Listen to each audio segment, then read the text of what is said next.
have some book recommendations for you.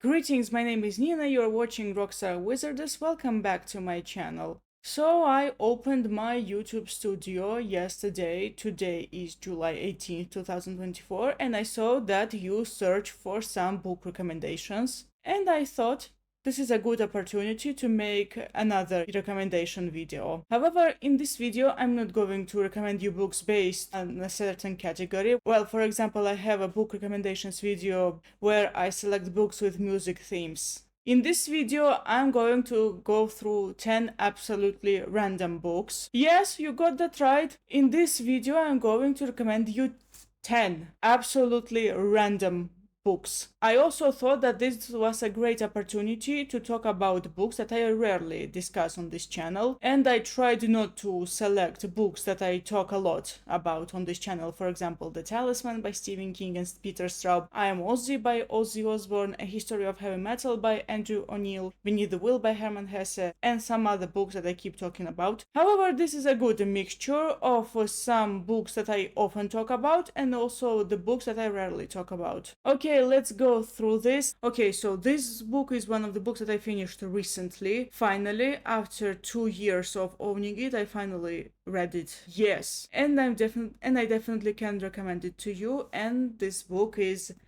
Elantris by Brandon Sanderson. Congratulate me! I have gone through this book. Yeah! This is Brandon Sanderson's debut novel, and now I think that this book is quite underrated. A lot of Brandon Sanderson readers say that this book, it's more straightforward, there's less world building, and they're used to complex writing from him. However, I'd say that I would recommend this book for those who are searching for something more simplistic, for people who are looking for standalone books, or at least books that can be read as a standalone. Well, I know that Brandon Sanderson is in process of writing another Elantris novel, but yeah. So, Elantris is a city of gods, or at least it used to be a city of gods, then it got cursed and all the inhabitants got cursed as well. Elantris was a city in a country called Arelon, and after Elantris got cursed, the new capital was Kaye, and then you have the prince of Kaye, Prince Rauden, and his wife-to-be, Sarine, from the kingdom of Teod. They're about to get married, but suddenly Rauden is dead, and Sarine is determined to find out what happened to him and what's going on in Kaye.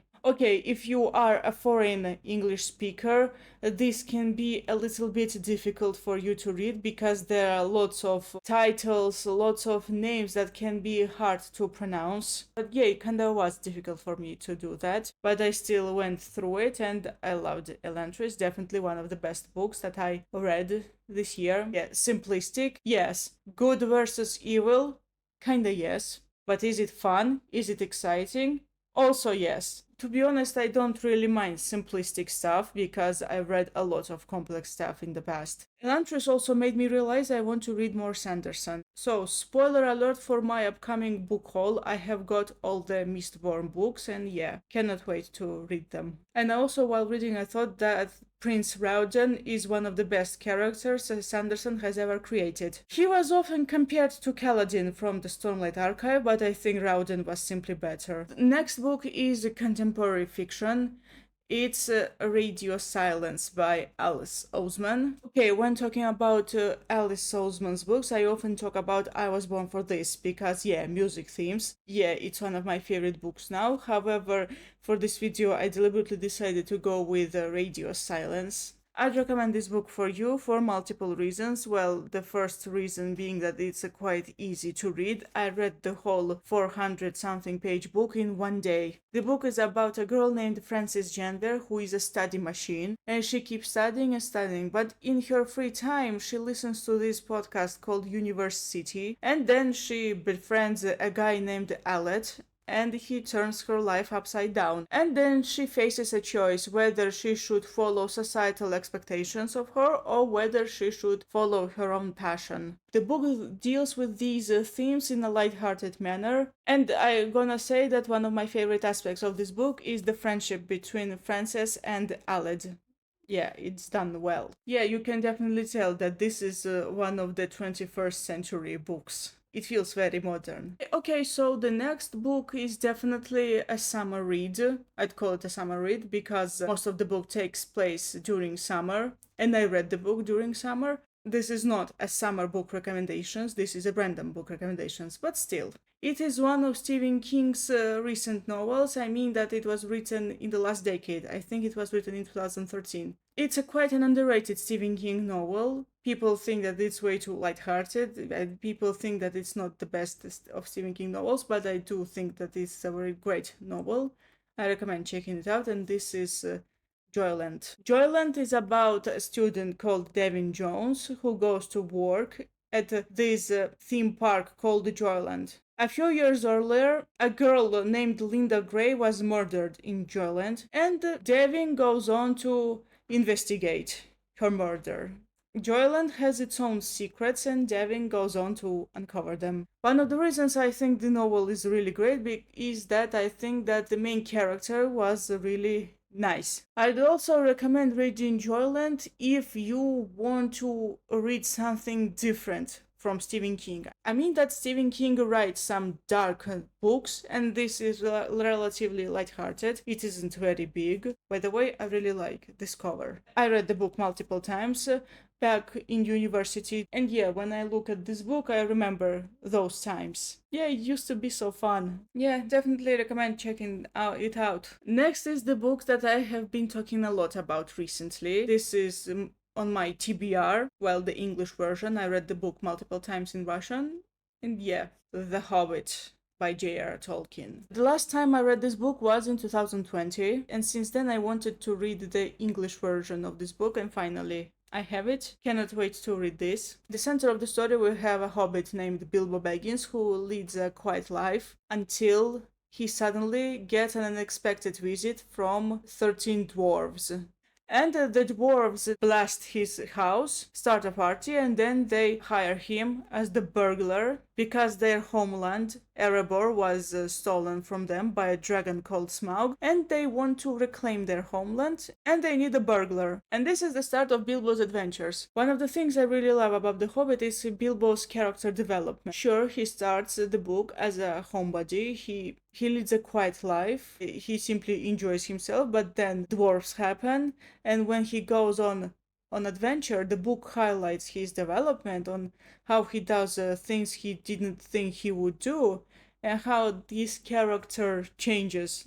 Yes, one of the best aspects of the book. I can definitely relate to Bilbo. Throughout the book, he definitely misses his house and his books and everything. But at the same time, Bilbo's heart is definitely longs for adventures, and yeah. Also throughout the novel, the tone changes. At the beginning, it's simply the quest, but in the end, spoiler alert, there is a battle. And the tone of the book definitely does change. Oh, look over here. A Gandalf bookmark. Let's move on. Next, we have an Agatha Christie novel. You know, when talking about Agatha Christie books, I tend to recommend And Then They Went On. That's my favorite book of hers. Or Murder on the Orient Express. However, in this video, I decided to go on with Death on the Nile. You know what, this also counts as a summer read. Well, because this book is set on a cruise. I do remember reading this book during summer. That was last year. And yes, it's a very summery book.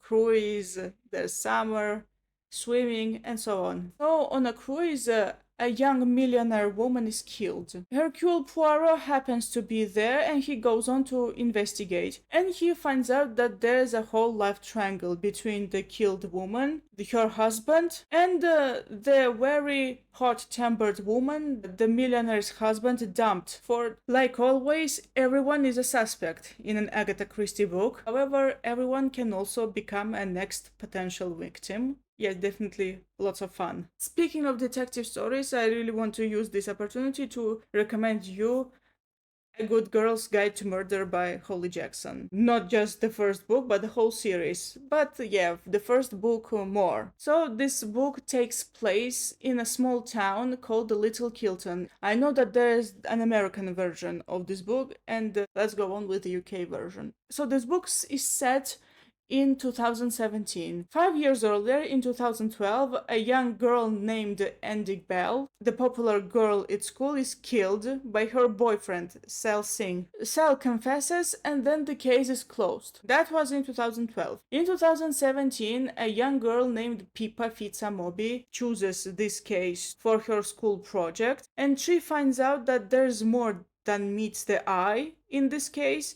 and she starts her own investigation. However, there are people who want some secrets to stay hidden in Little Kilton. They thought they would get away with things, but then Pippa happens. I really like how interactive this book is.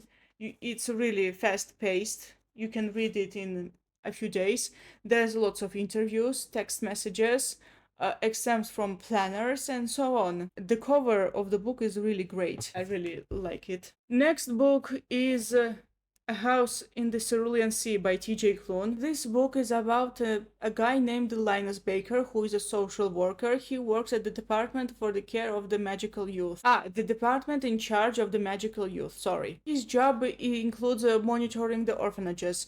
And one day he is sent to an island in the Cerulean Sea to check on an orphanage that's said to have some extremely dangerous children, including the Antichrist. When he arrives there, Linus meets the children's ward, Arthur Parnassus, and sooner Linus wonders whether he should do as he is told or whether he should follow his own heart. Okay, I do need to admit that a few phrases, a few moments in this book can be way too odd for some people, and this book does feels like you're watching some kind of cartoon. However, if you're willing to look past that, definitely recommend checking it out. The book is a lot of fun. I read it in April this year. Had a good time reading this book. Arthur Panassos is my favorite character in this book. Definitely the best over here. And the Lucy is lots of fun. Very dramatic, but still fun. Oh yeah, definitely the book I really want to read again. Okay, next comes quite an underrated novel that I rarely hear people talk about. It's a Terry Pratchett novel. It's technically his third book in the Discworld series, but it's the first one in the Witches series, and this is Equal Rights. The book is really funny. It's very small. You can read it in a matter of days. So the book is about a girl named Esk. Unfortunately, I do not remember the original name of Matushka Petrovorsk. I need to check it out.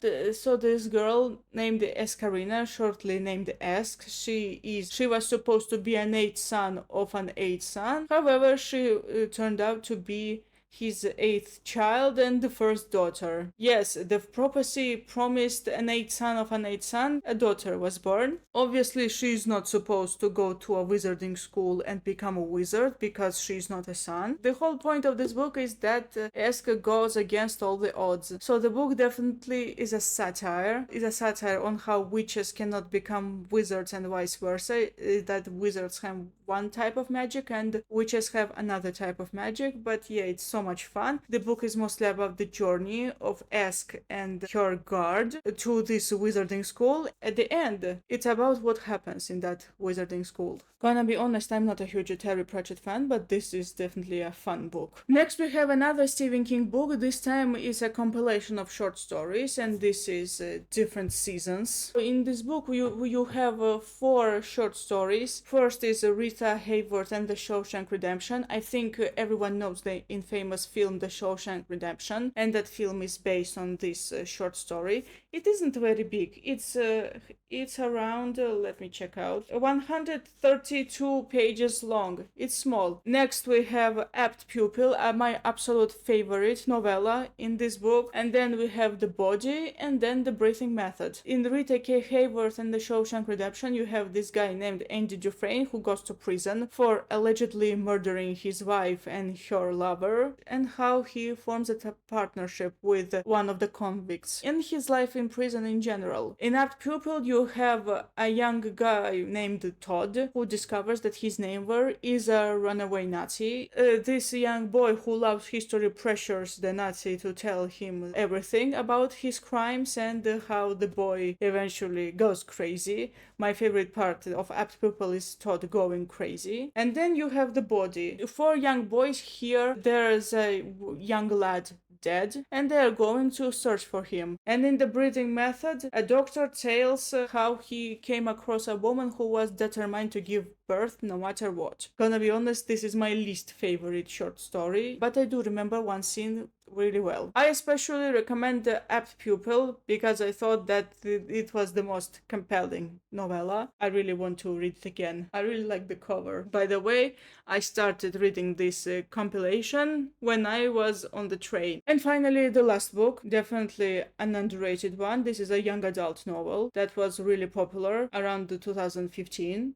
And in 2016 there was a film adaptation. And I think that Miss Peregrine's Home for Peculiar Children by Ransom Briggs deserves more appreciation. A book about a 16-year-old boy named Jacob Portman who was very close to his grandfather. Grandfather dies. He leaves a lot of secrets behind, and Jacob goes to uncover them. In order to do that, he goes to a mysterious island, to the orphanage where his grandfather grew up, and he meets a lot of peculiar children, aka children with superpowers. It is said that The House in the Cerulean Sea kinda resembles this book, however I wouldn't say so. The House in the Cerulean Sea is very different in tones, in themes, in actions and everything. Sure, both of these stories feature islands with orphanages with children with magical superpowers, but yeah, totally different stories. It's a very mystical book. There's a lot of frightening images. So there's a trilogy, and I know that after the third one there were more books,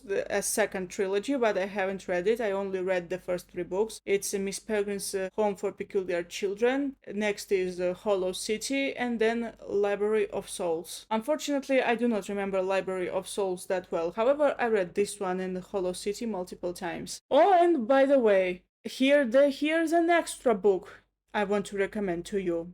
Sure, I said 10 books, however, I decided to add a bonus. And the bonus over here is a compilation of fairy tales by Hans Christian Andersen. Okay, I know that there are multiple editions of books featuring Hans Christian Andersen's fairy tales. There's this wonderful blue edition with all of his fairy tales, and there's also Puffin Classics or something. Mine is Macmillan's Collector's Library. I keep saying Macmillan's Library for some reason. But in general, I recommend any Hans Christian Andersen compilation. I have a vlog where I read a few Hans Christian Andersen fairy tales. I deliberately selected this edition because it had a fairy tale I really wanted to read. This little ribbon is on at the start of said fairy tale, because I wanna read it again. After the vlog, I read more of his fairy tales and I really enjoyed it. It's quite true. It's about the power of gossip. I love The Ugly Duckling. I think everybody knows The Ugly Duckling. And I also thought The Little Match Girl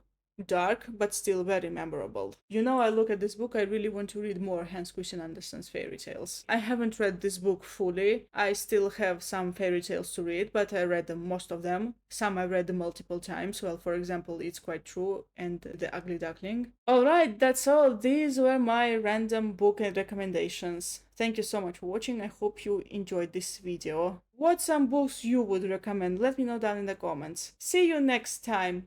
Goodbye.